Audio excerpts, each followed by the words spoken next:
Portilido e tantali, come fiori di castagni, aguilu.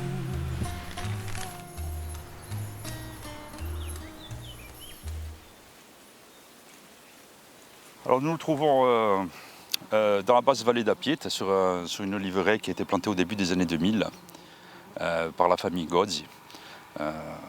Donc il y a à peu près 800 arbres qui sont présents sur l'exploitation. Avant tout, on est sur des terres familiales auxquelles on est très attaché. C'est la volonté de s'accaparer un savoir-faire ancestral.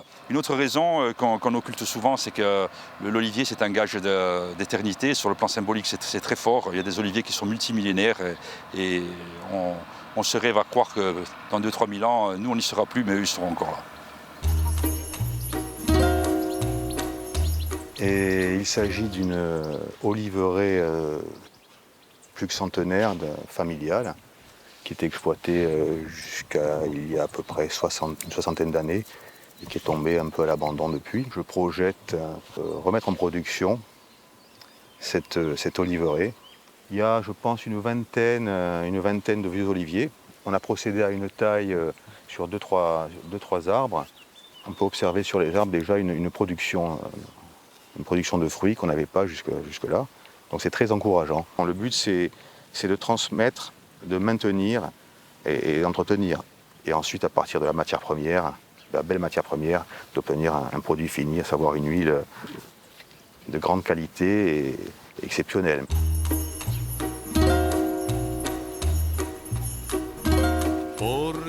Le cœur de cette activité à Piet, c'était la culture du blé noir. D'ailleurs, on voit encore beaucoup de traces des aires de battage. Donc c'était le blé noir, c'était le maraîchage et c'était aussi l'arboriculture pour la partie sud de la commune.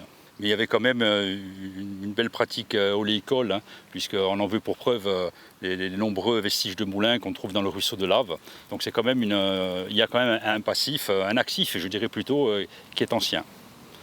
Nous sommes sur une propriété familiale.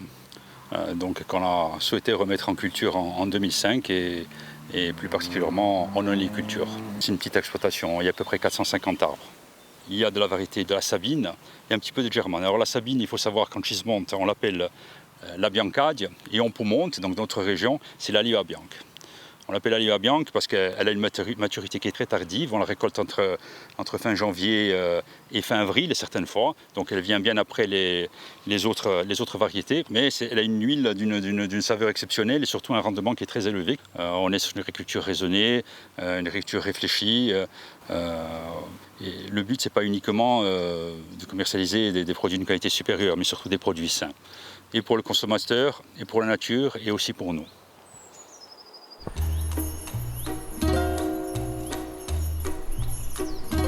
Portilido e tantali, come fiori di castagni, aguilu.